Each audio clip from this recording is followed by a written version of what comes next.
Halo para pendengar setia Special October. Aku Alex dan kembaranku Alma akan muncul tiap hari menghantui kalian di cerita seram kegelapan dunia Avatar.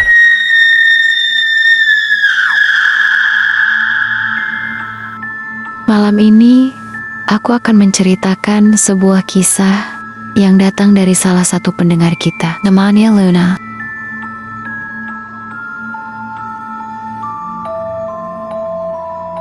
Ia siswi di sebuah sekolah.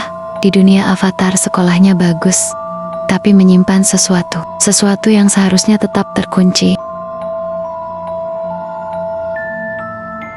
Kisah ini dimulai di malam Jumat.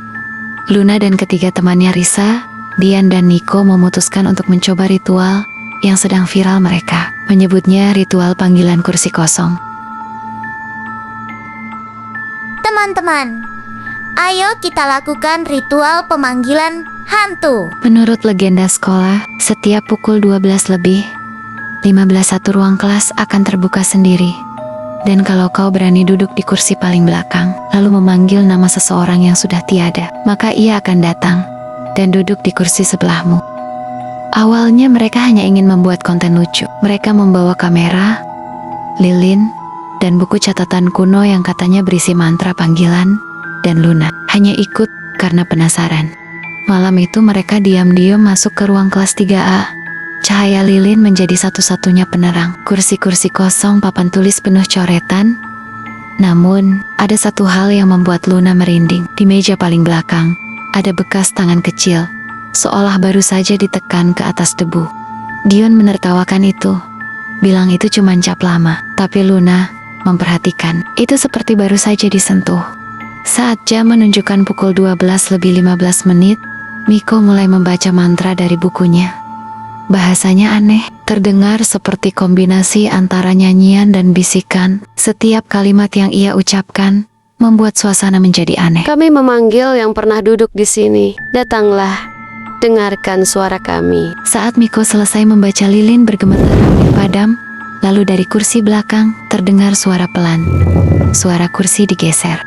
Mereka menoleh dan benar, kursi itu bergeser sendiri.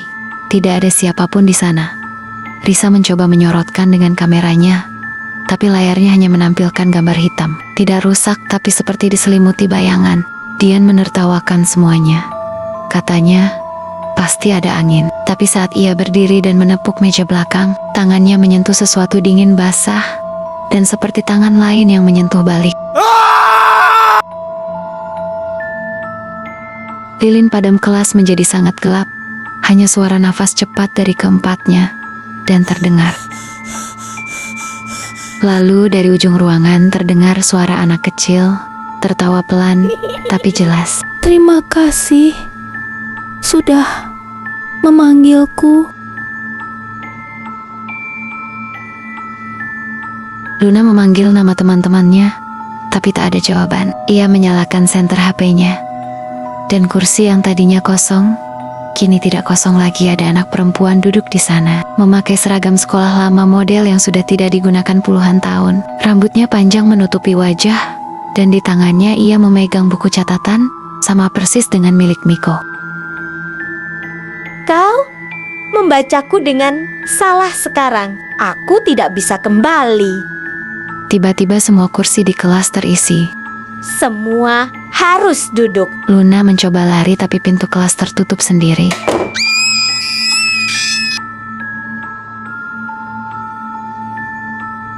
Luna berdiri di depan kelas gemetar. Salah satu dari mereka berdiri. Sekarang giliranmu mengajar.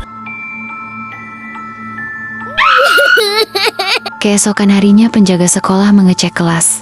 Terkejut karena dalam keadaan terbuka dengan lilin mati. Kamera rusak, tapi rekamannya masih ada. Dalam video itu, hanya terlihat Luna duduk sendiri di kursi paling belakang. Tatapannya kosong, dan di meja depannya ada buku catatan tua. Tiga teman lainnya tidak pernah ditemukan. Tidak ada jejak mereka di CCTV. Tidak ada tanda mereka keluar sekolah, seolah mereka tidak pernah ada. Kalau kau masih sekolah di dunia Avatar, dan suatu malam mendengar kursi di kelasmu bergeser sendiri, jangan menoleh. Tunggu, ada yang aneh. Sekarang di mana Luna? Mengapa ia bisa mengirim cerita ini?